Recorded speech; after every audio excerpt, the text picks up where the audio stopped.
Let me see if this works. If I can get it up. Hey, good, good, good.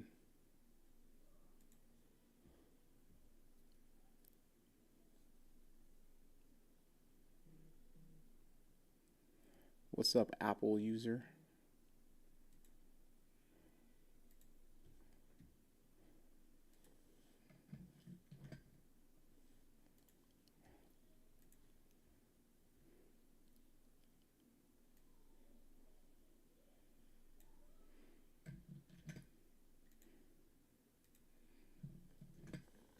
Let's build it up.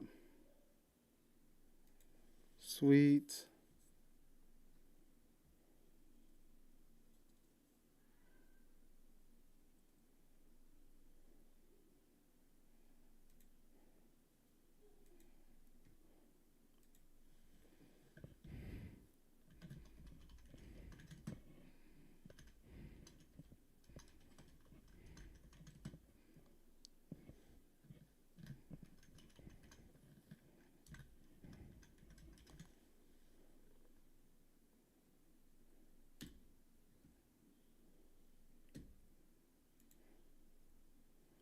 Alright, so I gotta do that. Okay, that's not bad. I can rock with that. I can rock with that. Oh, yeah.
Lee Daniels says, welcome in, tap in on YouTube Danley Divine, like, comment, and follow the channel for deep thinking and intellectual Lee Daniels conversations in says, a drama-free welcome zone. in, tap in on YouTube Dan.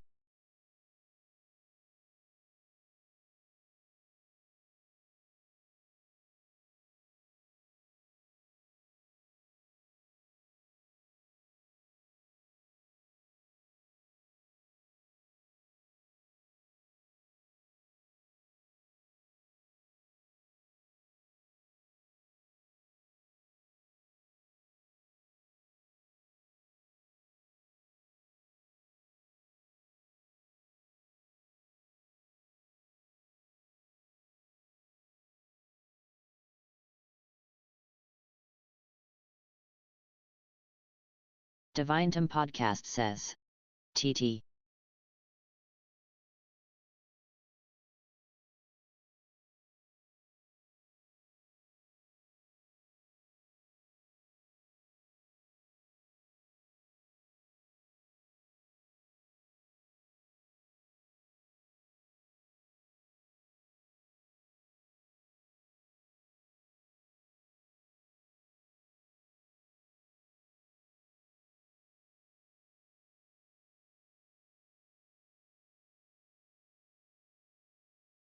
Neighboring cupboarder says, in family, would you like many viewers?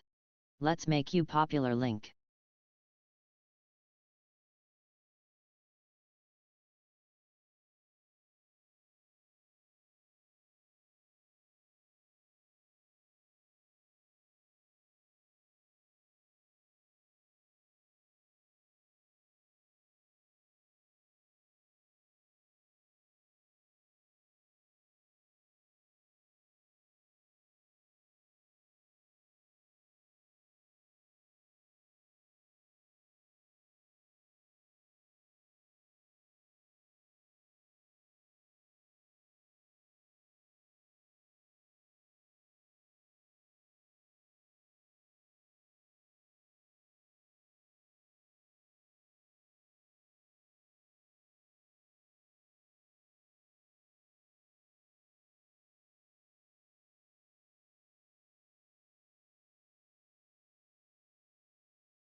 Streamlabs says, welcome to the live. Don't Play 666 says, welcome to the live.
All right, what's good? Can y'all hear me? Can you hear me? Can you hear me? Can you hear me? I know you can hear me. I don't even know why I'm asking that question. I see everything moving down there, so I know you can hear me. Anyway, so I'm gonna read this book for like the read this book and go over it. We're gonna start off with chapter 1. Name of this book is How to Deal with Toxic People. Once I get done with this, it's gonna flow into the podcast episode that I'm gonna be doing tonight, which happens to be talking about toxic individuals. Now, I mean, I know we all in life have gone through times where we've had to deal with toxic individuals, and unfortunately, um, nobody really teaches you these things when you're growing up. There's a lot of things that we don't learn when we're children, and that's what my goal is when it comes down to this platform. I mean, sometimes you can call it a show, sometimes you call it a podcast. I always want to bring life lessons and educate individuals based off things that I've learned in life and things that I'm continuously learning from reading as well. So, with that, Chapter 1, The Many Types of Toxic People. Your boss takes full credit for a proposal you labored over for weeks and that represented your finest work. Your spouse belittles you in public, humiliating and infuriating you again. Your neighbor covers for your teenager who had a run in with the law because she knew you would overreact. Your mother calls to offer support, but leaves you feeling criticized and controlled instead. Your friend posts unflattering photos of you on social media because they're funny. Not funny to you, though. Do any of these scenarios sound familiar to you? I'm going to let you know right now. Your boss taking full credit for a proposal you labored over for weeks and that represented your finest work. I had that happen to me in the Marine Corps. Anybody who has served in Bangor, Washington with me, y'all can vouch for this one. I had went through all the proper chains to make sure that we had got a heavy bag as well as a mat to put down on the EHW because I was a martial arts instructor. And with me being a martial arts instructor, I wanted to teach martial arts while we were in the wire for like 3 weeks out of the month. Now, I went through and talked to everybody I needed to talk to, got everything signed off on that. But in order for me to bring it to the HW, I had to have it signed off by our CO, which at the time was Lieutenant Caruso. Um, Now, with it, in the military, there's this thing called a chain of command. I can't, with me being a sergeant, I wasn't able to just go straight up to the CO and talk to her. I had to have someone higher than me, which happened to be a staff sergeant. I had to have the staff sergeant get it signed off by the CO. When the staff sergeant went and got it signed off by the CO, it made it seem like he did all this work by himself, no help or anything, to do all this, to get all this, to put all this together. And she ended up recognizing him on going above and beyond to make sure the Marines had everything that they needed in order to do all this stuff. And I'm like, are you fucking serious? And the thing that got me was he knew that he didn't do anything except for give her the piece of paper. I did everything. I mean, from literally getting the working parties to where we can go get this stuff, stage it to where we need to stage it, so that way all we had to do is wait for the approval. But it is what it is. The fact that he didn't even be like, oh, actually, it wasn't me. I just needed to give you this photo. Sergeant Daniels did this. All my Marines were like, that's fucked up. And I was like, yeah, it is what it is. I know how it operates. It is what it is. That was one of the things that caused me to be like, you know what, fuck the military. I'm like, everybody's in it just for themselves. It's always anything that you do, anybody above you gets all the credit. Your spouse belittles you in public, humiliating and infuriating you again. Had an ex-girlfriend, Jenny Felix. Anybody in Washington who was around during that time can vouch for that one. She would end up smoking and drinking and act a goddamn child. And the thing that got me is she would always get mad at me because I'm like, look, you have a master's degree and you act like a fucking 12-year-old. Get your shit together. Like, how do you expect to open a business or conduct yourself in a professional manner when every only thing you're ever showing is your ass? But I don't know. I was the wrong person in that one, I guess. It was ridiculous. I will say this though. My son, he feels like I'm always going to say no, so he thinks that he can't ask me anything because I'm always going to say no. But he understands now that he's older that I'm not saying no because I want to say no. I'm saying no because I want him to think of all the things that come with it. Because he's just thinking of the momentary, the of that instant feeling of gratitude and happiness, joy that he'll have from getting what it is that he wants. But he doesn't think about all the things that at the time he wouldn't think about all the things that will come with it. So in his mind, yeah, I was always the parent that would say no, which as children, of course, what would they do? Run and go ask their mother. Oh, mommy, mommy, mommy, mommy. But anyway, back to the book. If so, you are in the grips of a toxic person. Call them by any other name. Crazy makers, troublemakers, instigators. These people know how to poison situations and relationships, stirring up discord and disarray. Is that the right page? Yeah. Toxic people come in a wide variety of forms and degrees of severity. Some are mildly irritating, while others are extremely abusive. It would be impossible to describe all types of toxic people, but let's look at the most common among them. You will surely recognize qualities and behaviors that you have, unfortunately, encountered in your own life. I've had this conversation with my mom before, which she hopefully will be joining us later. And it's interesting at the fact that I don't know what it is about me, which maybe this book will inform me. I have an idea, but I don't know exactly what it is that makes me kind of a magnet to these toxic individuals. And I realized that once I started standing 10 toes down on my boundaries, it has made it to where even if I encounter these people, they know they can't fuck with me. But it also has made it to where I'm pretty much a hermit. I don't really do anything with anybody because I've noticed a lot of things in the world that we live in currently. So yeah, it's wild, bro. It's wild, gang. It's wild. The deceiver. I'm sure a lot of y'all will be able to relate to this, running across someone who's the deceiver. Lies destroy a crucial component of any relationship, trust. Once you catch a whiff of deceit in the air, look out. Sure, it can be an isolated incident or a half truth that might be forgiven and forgotten, but usually it's a sign of trouble. A person's need to lie is a telling clue about his or her character and emotional health. It may indicate serious insecurity, lack of integrity, or flimsy moral standards. If dishonesty shows up in a relationship once, it will likely show up again. Here's a sobering fact of life. If someone is willing to lie to you once, he or she is likely to do it again. People willing to lie in one situation or with one person will find it easy to lie in other contexts. A person who shades the truth with others will be inclined to be dishonest with you as well. A lie rarely appears out of nowhere. It's part of a larger deceptive context. If someone is dishonest, you'll naturally wonder about the ulterior motives. If you feel closed out to certain aspects of a person's life, you have to wonder what's behind those sealed off areas. Secrets arouse suspicion, and often for good reason. A person who tells lies must work hard to keep track of what he has said, or she, and to whom.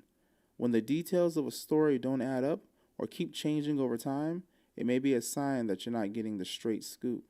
Here's the truth about deceivers.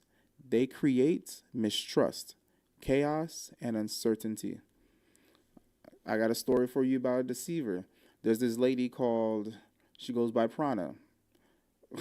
I'll use the name that she goes by because I know the wife going to be like, you can't be throwing everybody's names out there. I really don't give a fuck. That's just how I am. I'm like, look, don't tell lies on me. I won't tell the truth about you. There's this lady named Prana, and I mean, a lot of people who may remember I was in a podcast called the Poly Hot Seat with an individual named Prana.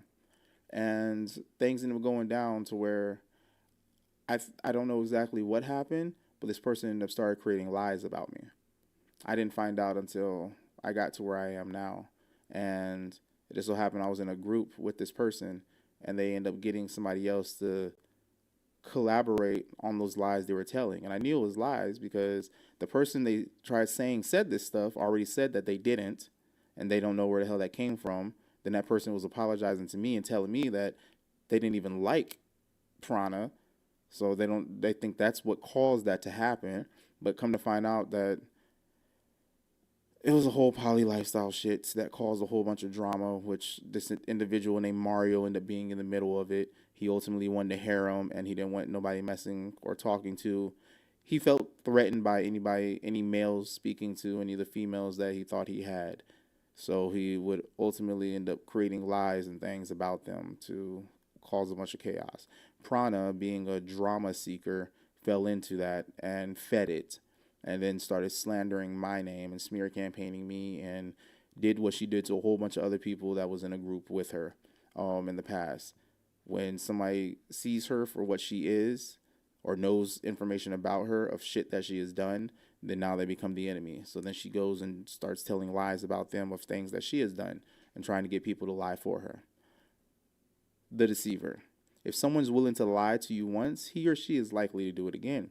I've caught her on lies before. That's ultimately what made it to where I started removing myself away from her. Now, the thing that gets me though is these individuals who are deceivers oftentimes have a bunch of people who like them because they're faking it so much to so many different people. They're able to create pretty much like a following of people who think that they know who this person is, when majority of the time it's all a lie. If I see somebody with a bunch of people who like them or are flocking towards them, I don't want anything to do with them because I know they're deceiving a great majority of the masses. Whoever can be trusted with very little can also be trusted with much. And whoever is dishonest with very little will also be dishonest with much. Facts on facts. But that right there that's talking about the deceiver. Next, we're going to talk about the control freak. Oh, gosh. Know a couple of those. Know of a couple of those. When you hear the words control freak, you probably have the image of a specific person pop into your mind. Europe. A parent, boss, roommate, spouse, or friend. Whoever it is in your life, you bear the brunt of someone who is uptight, judgmental, and invasive. These are the people who meddle in your business, tell you how to do things, and hold you to impossible standards. They are quick to point out your shortcomings and always have the right answer, allegedly. They always want to win the argument and have the last word. They know what's best for you and how you should do things differently. Here are a few primary characteristics of these controllers. Even if you give the controller what he wants or she wants to make him or her happy, that doesn't mean the bossy behavior will subside. Playing long to get the person off your back rarely works. The controlling person may like you or praise you for doing what she or he wants, but that's much different from respecting you. Controllers drain your energy and undermine your sense of self worth. With them, you must take extra measures to preserve your physical and emotional energy. Controllers want power, undue influence over you, and permission to bully you. When you give in to them, you give up peace of mind, independence, and self respect. Even as they are engaged in toxic, controlling behavior, they will often deny that control is their ultimate objective. Their words and behaviors are couched as wanting to be helpful or being for your own good, but rarely is their conduct actually helpful or good for you. The control freak. I mean, I know of a couple of them. There's this one. Of course, we all know Lisa Lazarus. I've spoke of her a couple times. Her own husband Ray stated that she always needs to be in control. Everything she does, anytime somebody is with her, she always feels she needs to have control over it. Or either if someone's doing something and you ask her for help, she's going to try and take control over it. I can give stories, and they'll be just that, stories. And the funny thing, the reason why I'm going to use this person is because if they try and come after me, have all the evidence to prove that it's not smear campaigns, I'm not lying or anything, because all the evidence is there. So with that, one story. I'm only going to drop one story. The individual, you know what, fuck it. Me and my partner were in a polyamorous relationship with her and her husband. And at one point, they were telling us, they were like, look, y'all need to move faster, because if we're not at a point to where we feel comfortable being in a relationship with y'all, we only have so much time here in Washington. So if we are moving to where we're going next and we don't feel like what we have is something that we can stand on and continue growing off of, then this isn't going to work. So I end up asking her, and I'm like, so you're saying that we need to move at your pace? I was like, because y'all trying to jump straight to sex and all that stuff, and we're not comfortable with that. I was like, so that just doesn't sound right, because it sounds like you're trying to say that if y'all are not comfortable, then this isn't going to work. But you're not even thinking about how we feel or what it is that we are trying to build and grow. Y'all sound like y'all just trying to have a fling and a fuck, which I understand. They were swingers. That's not what we were on. And then they tried saying, oh, we're trying to do the polyamory thing. That sounds nice. Okay, cool. From the jump, y'all were not aligned with us. And your witchcraft and everything that you were doing that I know about now from educating myself, shit didn't work. And the control freak that she was decided to try and spin the narrative and make it seem like all the stuff they were doing to us, they tried to make it seem like I was doing to them. And the reason why they tried making it seem like I was doing it to them was because nobody else was speaking up. She was trying to control the narrative, control the way that people saw me, and control the whole situation. Even to the point to where when I asked her if she could help me with the podcast and the posting, my goal was to post 3 times a day. I was posting twice in the morning and afternoon, and while I was at work, I'd have her post 1 time. And with that, she tried to take over that completely, and I was like, yo, chill out. Like, I only need to post 3 times in order to hit the algorithm. But again, control freak. Prana was doing the same thing. Everything was about what she wanted. She had to choose the topics. She was trying to tell me that the things that I was writing wasn't good enough and all that. So of course, what I do, I was like, well, fuck it. If it's not good enough, I'll just take all my shit off of the Instagram, which happened to be everything that was on the Instagram. Which she got mad at me because I deleted the Instagram, but you ultimately kicked me off the ghosted me from the show and stopped doing the show, and then created one episode afterwards to completely smear campaign me and Westside's name because we exposed who you are after you exposed who you are by cursing your husband out on a Clubhouse episode, and then decided to erase that so nobody else could speak about it. Yeah, we know all the stuff that happened. Plus, not getting into that. The gaslighter. This person employs a form of psychological manipulation where he or she does or says things that cause you to doubt your own memory, perceptions, or judgment. The term gaslighting comes from the 1938 play and 1944 film Gaslight, in which a husband manipulates his wife into thinking she is mentally ill by dimming their gas-fueled lights and telling her that she is damn, it's in home. Telling her that she is hallucinating. Simply put, this manipulative person leaves you feeling that you are the crazy one. He or she will say things like, "Are you sure about that? You never had a good memory," or "I don't know where you got that idea. That can't be right," or "That's what I'd expect from someone so narrow-minded." Through it all, this person is eerily adept at projecting a convincing aura of innocence or authority. It is as if he or she is a crazy making Jedi, able to wave his or her hand and say the relationship equivalent of, "These aren't the droids you're looking for. You doubt what you've seen with your own eyes." The gaslighter leaves you feeling that you are the crazy one. I've gone through that, dealing with Lisa Lazarus. It got to a point to where I stopped talking to her verbally and started texting everything to her. So that way I had evidence and timestamps of everything. And because every time that she would say something, she would say, "Oh, that's not what I said. Oh, that's not what I meant. I didn't say that." So I started literally recording everything. And then it even got to the point to where when she's saying, "I didn't say that," I would literally go back, screenshot it, send it to her. And she's like, "That's not what I meant." I'm like, "Well, then what did you mean? Say what you mean and mean what you say." Because every time that you say something, and then I'm like, "Yo, what do you mean by this?" And she's like, "Oh, that's not what I meant." "Well, what did you mean?" "I meant da da da." "Well, then say that." I was like, and even so, with you saying that, still that's not right. I mean, there was even a time to where she was like, "I didn't say that." I was like, boom, showed her exactly what she said. "That's not what I meant." I was like, "Well, what?" I was like, "See, I can't deal with this." And that was literally the week before she raped me, which was funny because that was also about the same week I told her that she was a succubus.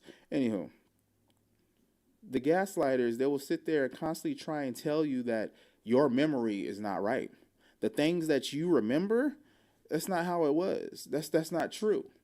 So you have to get good at, you have to start documenting everything. And it's the same thing I had to do with Prana.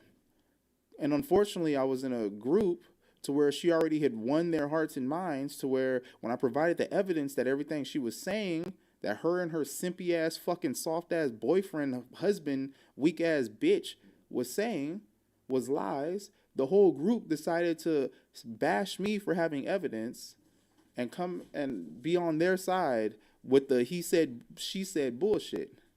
Children, I need y'all to go out. Love y'all. Thank you. Close the door behind you, please. Yay! I can't have them listen to this. But yeah, I'm like, when it comes to the gaslighter, you need to make sure you have that evidence. That evidence. So I mean, when it comes down to it, journaling, recording, voice recording, texting, you need to have all this stuff so that way when they're trying to build all these lies against you, you have all the evidence to show exactly what it was. Because majority of the time, the gaslighters, they're either going to, depending on how many of these freaking toxic traits they have in them, they may try and take you to court to try and make you seem like a bad person. But when you have all the evidence, all that can be overturned, which is exactly what I end up doing. However, the thing is they were trying to do all this shit to me and then still lying to the judge and lie to the judge when my attorney and the judge knew I wasn't even in the state when they were trying to say I was popping up at their house and doing all this extra shit. I was already long gone, and everybody already knew I was long gone. So the only reason it didn't get overturned and all those charges be put on them with all the evidence that I showed that they were doing all that shit was because of the fact that I wasn't even there. So having evidence will help you a lot when it comes down to dealing with gaslighters, when it comes down to dealing with toxic people in general. Evidence, evidence, evidence, evidence. If you try taking this person to task for any of his or her underhanded ways, you might find yourself wondering how you could have been so wrong and so unfair.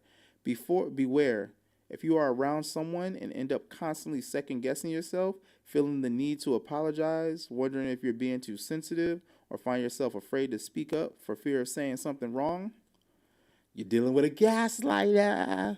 The motherfuckers got the freaking lighter up to you and you doused in gasoline. They just... That's not what it was. You're not on fire. You're perfectly fine. That's not flames. It doesn't. No, you're imagining the pain. You ready? The angry venter. Ooh, I don't know this one. Some people misunderstand the role of anger in their life, relationships, and interactions with others.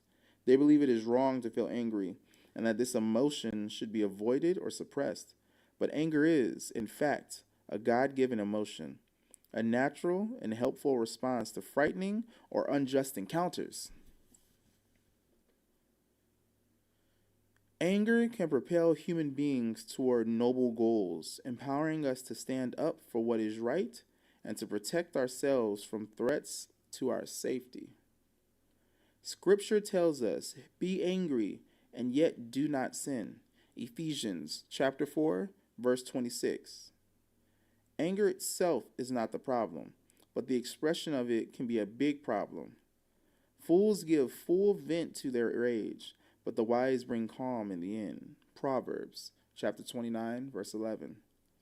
Mismanagement of angry feelings and the inability to control heated emotions can quickly become destructive rather than constructive. There's a big difference between anger and aggression. Anger is a helpful psychological response to something that is wrong. Aggression is a harmful response to anger, lashing out in revenge and ridicule, sometimes escalating into verbal or physical abuse. Okay. There is a big difference between anger and aggression. Anger is a helpful psychological response to something that is wrong. So I was right to be angry at the things that have happened. Now, aggression is a harmful response to anger, lashing out in revenge and ridicule, sometimes escalating into verbal or physical abuse. Okay, so all the times that I was angry, it was justified for things that have been done wrong.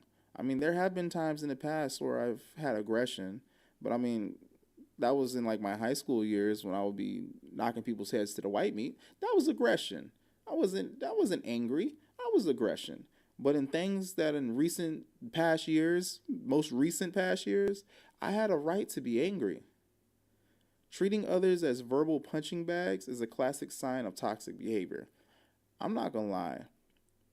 I've got that toxic behavior. I can treat people as emotional punching bags, as verbal punching bags. Verbal, yeah, definitely verbal. Sometimes emotional. I mean, I'm not going to lie. I do that to my wife from time to time. Like, I'll get angry about something, and then I'll lash out with the aggression. Matter of fact, I did that earlier today because I was like, yo, why is it that fact that you can't clean up after yourself? Every time I turn around, I'm cleaning up after you, your mom, and the kids, and the dogs. Like, it's not difficult to, when you're done with something, put it away. Like, it feels as if my whole life I've been a maid. I'm always cleaning up after everybody, and I don't understand why I got to clean up after grown-ass people. I can understand cleaning up after dogs. I can understand cleaning up after kids. But what I have to clean up after grown people as well.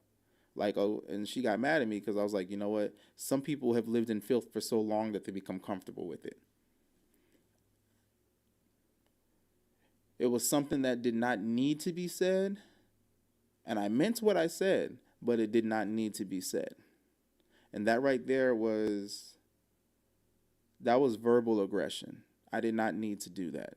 And I apologized to her about it. And she was like, you do that often. I was like, and I appreciate that for letting me know. And I recognize that I have done that. I was like, that's something I'm working on. But for the 10 years we've been together, this is something I've constantly been bringing to your attention. I don't like dirty places. I don't like dirty things. And I don't understand why people can't clean up after themselves. I do it. What's so hard with doing it? I have a lot of other things that I have a lot of responsibilities. I damn near pay for everything. I'm like, and then at the same time, I'm damn near cleaning all the time. Like, it doesn't make sense on why I have to do all these things. Taking care of the house, everything you ask for, I do for you. And then I have to do all the small shit too. Make it make sense. Angry venters have a pattern of heated, verbal rants that might also involve physical actions such as throwing objects or pounding a wall. I don't do all that. I got training for all that. Once started, these rants don't seem to diminish, gathering steam until other people in the vicinity become alarmed or frightened. Even harmless incidents can set off a venter, who is rolling inside like a volcano with the ongoing pressures of life. When those pressures are triggered, out spews a caustic tirade. Damn. While many of us succumb to this kind of venting on rare occasions, anger becomes the venter's default setting, with his or her internal filter always viewing life as unfair, unreasonable, or unjust. When enraged, this person feels vindicated, powerful, and in control. She or he will angrily demand restitution from just about anyone, including those closest to her or him. In the rush of adrenaline, the venter may feel empowered and energized, which can become addictive. Treating others as verbal punching bags is a classic sign of toxic behavior. What? That reminds me of the time with Ray, just so happens to be Lisa Lazarus' husband. The time that he tried to have his way with my wife after she verbally told him stop twice and then slapped the shit out of him and then yelled no, then he tried to emotionally manipulate her. When I confronted him about that and told him that that's like one step, that's literally one step below rape. Sorry, grape. He decided to blow up on me and be like, I don't need this shit. He's like, everybody always got something to say about anything that I fucking do and da da da, going off on me. And I was like, yo, what the fudge? And then he hung up on me, which was funny because later on down the line, they tried to say that I was very aggressive and I was yelling at them and all that stuff. And I was like, oh, that's funny because unfortunately, I document everything. I journal a lot. So with me journaling, that was in my journal and I date this stuff. So when I had dated it, it timestamped into when I had spoke about it in the love journal about when he had blew up on me and all that. So in court, that showed that all the shit y'all say about me is the shit that y'all were doing. I hope that this book ends up going into that. The projectors, that's what I like to call them, the projectors, the individuals who do shit and try and blame it off on other people and make it seem like other people do that shit. Oh, I hope it gets into it. But yeah, I'm like, I've run across a lot of individuals. I'm not saying I'm a goody two shoes and I don't do nothing wrong. Oh, by all means, I know I'm fucked up in the head. Right now, currently, I'm constantly battling a situation that happened at work and trying to. I'm like, I must have been triggered because some things that I remember are things that have happened, but not at that time. And what I mean by that is the things that have happened, not at that time, it happened dealing with someone else in a past time. So I'm like, yeah, I know that that's not right, you know? Crazy. The know-it-all. This person believes he is right about everything. He or she is right about everything all of the time. It doesn't seem to matter what the topic of discussion is, how you rate a restaurant, the merits of the movie you just saw, or the news of the day. All of his or her pronouncements are correct and accurate. There is no room for a differing opinion or belief.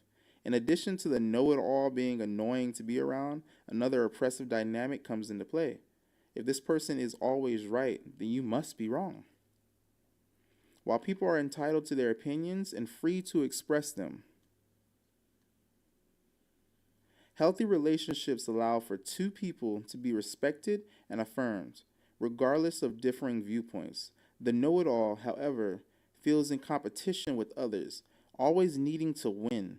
A sibling who one ups another sibling, a parent who competes with a child, a supervisor who targets an employee. For some reason, competitiveness is triggered in the relationship when the know it all feels threatened by the other person. Okay.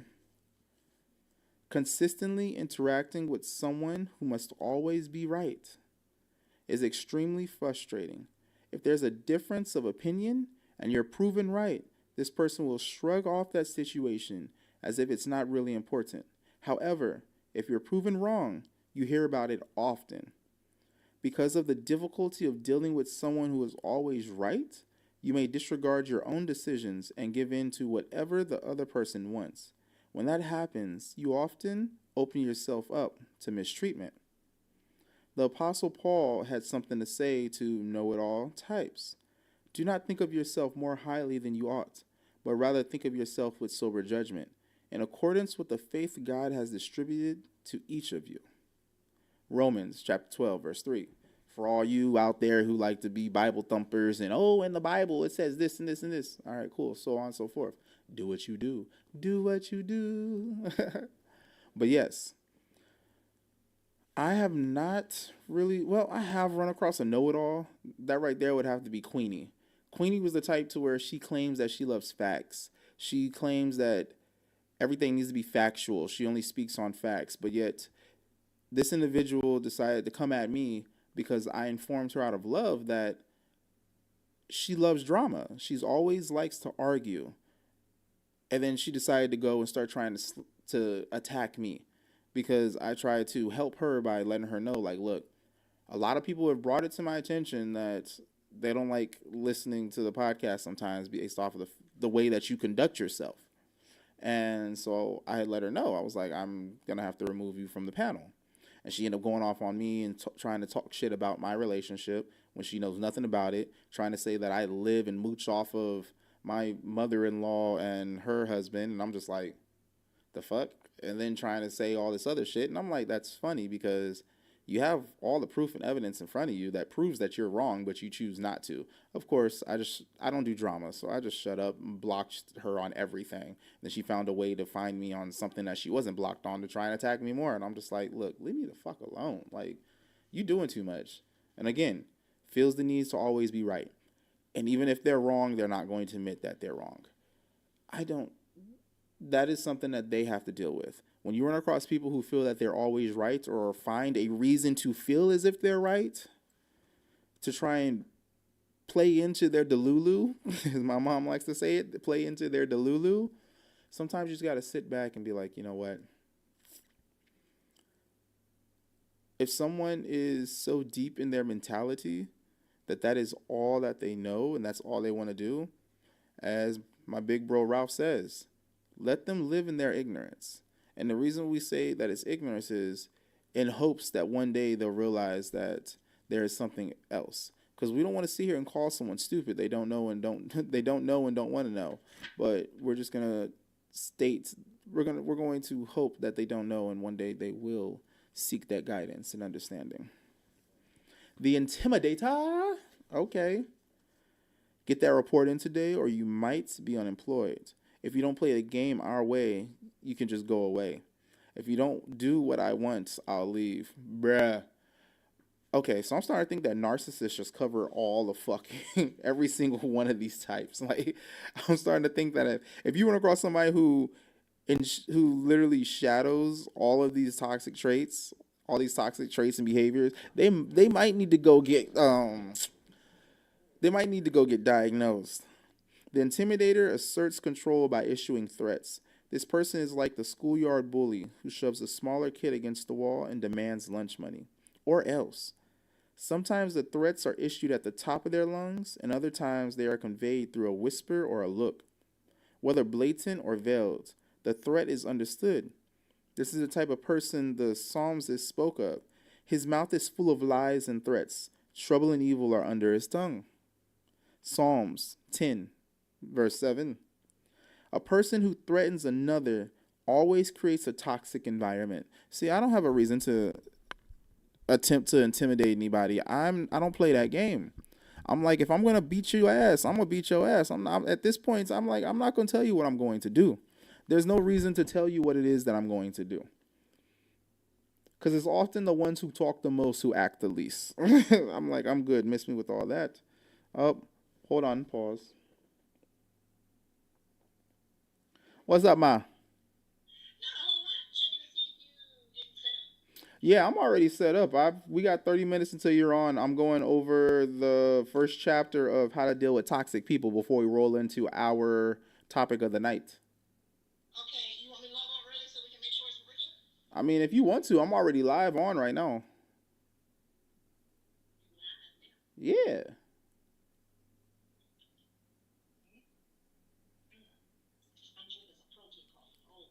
Okay. Well, I'll see you. I'll see you when you jump in. If you jump in, all right. All right. Just shoot me a text. Just shoot me a text if you jump in early. All right. Love you. Okay. Sound good. All right.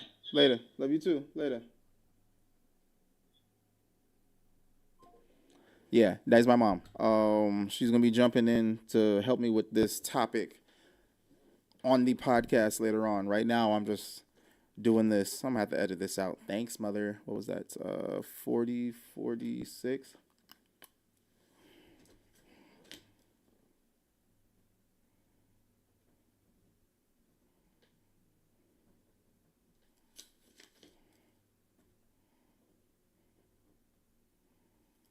Okay. So 46 to 48. There are two main types of intimidators. The first is all bark and no bite. What I just said. They deliver dire proclamations of what they are going to do, but never get around to doing them. A classic example is the parent who says, I'm going to count to three. This is followed up by, I mean it. You've got till the count of three. This becomes a type of game with the child refusing to obey just to see how long it's going to take to push the parent over the edge. The other type of intimidator means the words he says and backs them up with action. These are the types of people others fear, whether expressed up front or arrived at out of frustration. The consequences the intimidator meets out are always more severe than the situation warrants. This in turn breeds resentment, bitterness, and anger. Dun dun dun dun. Dun dun dun dun. All right. The egotist. The model for this person is it's all about me. Egotists have an insatiable desire to demonstrate their own self importance and enlist others to boost their self esteem. With no need for humility, these people are most often described as prideful, arrogant, boastful, and conceited.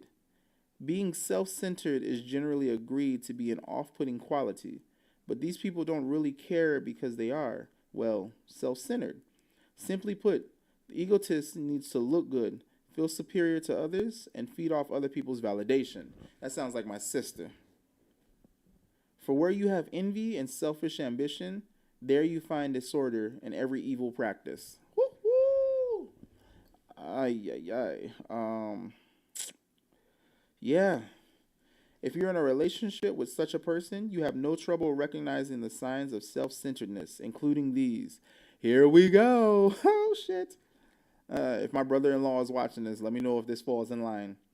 The egotist hogs the spotlight. In theater, it's called upstaging. That's when an actor chooses his or her position to purposely obscure someone else from the audience. In a crowded room, the self absorbed person will somehow always be the center of attention, sure to be seen and heard by as many others as possible. He or she will always adopt a posture of dominance, never deference. The egotist dominates conversation. Self absorbed people are unable to go very long without directing the conversation toward their favorite subject, themselves. Reveal that you just returned from vacation in France, and she or he will tell you all the reasons she or he hated it there or loved it without any apparent curiosity about your experiences or opinions. Mention sports, and you'll learn that he or she was once roommates with Peyton Manning's cousin, or that he could have played college ball himself if not for that injury or whatever. Egotists may nod politely for a short time while you talk, but they are waiting for the moment to jump in and start bragging again. The egotist will somehow always be the center of attention. Crazy. Dang, they got a lot for the egotist. What's happening, y'all? The egotist disregards the needs of others. Top priority are the egotist's needs, desires, and goals, not yours. This person will take advantage of you for the sake of his own agenda. A boss will ask you to work all weekend, knowing full well that you had other plans. A spouse will expect you to shoulder a disproportionate share of household chores so he can pursue his or her hobbies. A dating partner will make all the decisions without asking your opinion. Despite the egotist's lip service about caring and concern, you don't really matter to them. Damn. How many of y'all ran across the egotists? I can't speak too much on the egotists because that's gonna get me in trouble. That's gonna get me in trouble. My mom gonna be mad at me if I do that. The drama queen or crisis king. Oh, snap. There's a lot of these running around. See if this sounds familiar. Someone phones you and begins breathlessly blurting out the latest dramatic details from his or her life with all the urgency of a 911 call. I spoke about this before in the trauma dumping episode that I did. Go run that up and check it out. There's been a nasty argument with the parents, a row with the roommates, a blow up with the boss. The particulars of this latest crisis du jour aren't really the point. It's another really big problem to fume and fuss about, another calamity to fret over. It's all too much, the person exclaims. I can't take much more of this. My life is crashing down around me, and I'm on the verge of total meltdown. Again, just like last week. Got someone like that in your life? Someone who turns the most mundane situations into mayhem? Someone whose daily existence is one of upheaval or explosion or emotional outburst after another? Someone with whom you spend a lot of time listening to their side of endless dramas and have the feeling it might be dangerous to offer a dissenting opinion. Call them drama queens or crisis kings, and call them a real challenge to deal with. They derive a sense of power from being at the center of an intense storm, and frequently whips one up when things get too quiet. They are known to orchestrate conflicts between people, including you, or insert themselves into ready-made ones. That sounds like Prana, that sounds like barbecue, that sounds like Jenny. Matter of fact, I tell you many times, the way that I was able to dealing with Jenny, it was mad annoying because for like 10 years, all of our conversations, it was always the woe is me, all these things that was going wrong with her. When I had moved her down to me, I got to see that she was causing all these situations and then getting upset and blaming everybody else for the things that she was doing. Now, the thing that sucks with me is I've always been a true speaker. I'm going to tell you what the fuck it is. Like, no holds nothing. I'm going to tell you, if you fucking up, you fucking up. If I'm fucking up, let me know I'm fucking up. Or if I realize I'm fucking up, I'm going to let you know. Like, damn, I fucked up. Like how earlier I did with my wife. I was like, hey, I fucked up. That didn't need to be said. I meant what I said, but I didn't need to say it. With Jenny, everything was somebody else's fault. It was always the woe is me type deal where she always wanted to tell you about everything wrong going in her life. And even to the point where when she got a DUI, she was trying to find someone else to blame for her getting a DUI. Well, if the cops didn't come, you ran into somebody's fucking car. The cops had to come. Like, the fuck you mean? The fuck you mean? I'm like, shoot. Even when I changed my number so that way she would stop texting me that she's now out in the movies with her boyfriend and all this other crap she's doing like a week after we broke up. Now she's calling my mom, telling my mom that I'm calling her from a blocked number. My mom's like, how do you know it's him? Like, is he saying anything? What is he saying? She's like, well, no. The person like calls, but nothing ever gets said, and they hang up. My mom was like, you think that's him? When I've been expressing to everybody that I want her to leave me the fuck alone, I lied to this woman to get her to leave me alone. What makes you think I still want to deal with you? The time that we were together, you were constantly holding me back and digressing my life progression. Why the fuck do I want to stay in contact with you? Drama, peoples. Drama. I don't do drama. At that time, I was dealing with PTSD and depression heavily. I did not have time to be dealing with other people's bullshit that they were causing for themselves. I have healed over that stuff.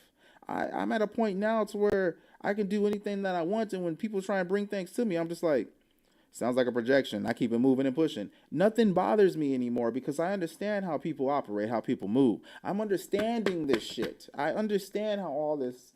I've been through this my entire life dealing with these individuals. It honestly just took for me to understand that there are words to describe these beings, to better make it to where I understand what it is that I'm running across when I can go out places and spot them like that. As soon as they open their mouth, I know what it is.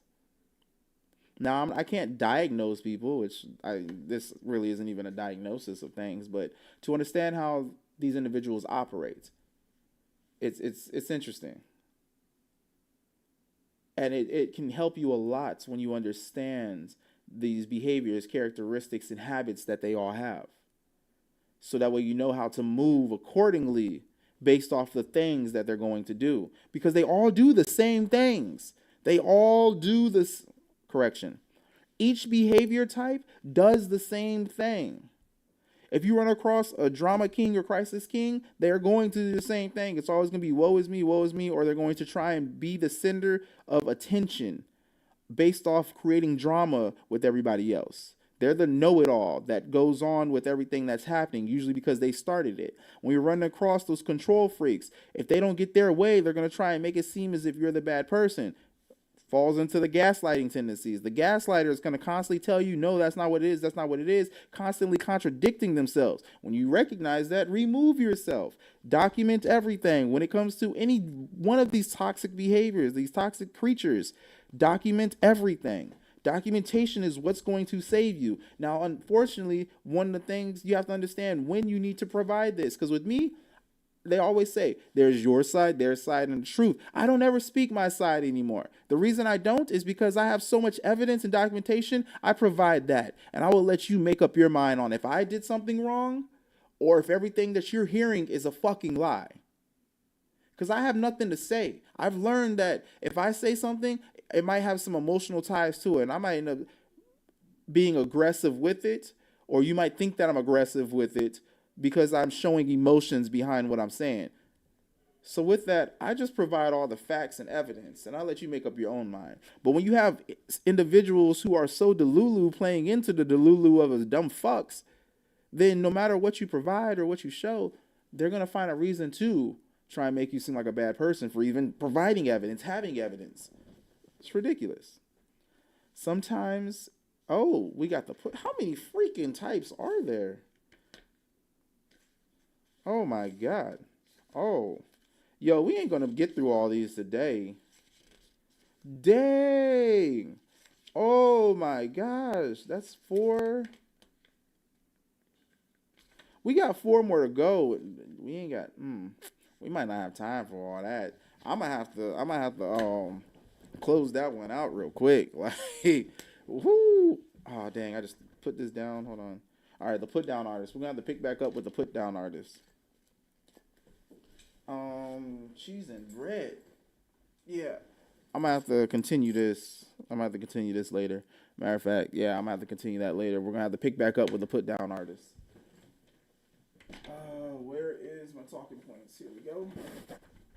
I gotta get ready to deal with the Madre because I know she's gonna be on some stuff tonight. Well, I don't know if she's gonna be on some stuff tonight. I don't know. It's hit or miss with her. It depends on how she feels. I take that back. It depends on what I say and how she feels with what I say. But yo, I won't be right back. Let me go ahead and throw this into this opening in a second.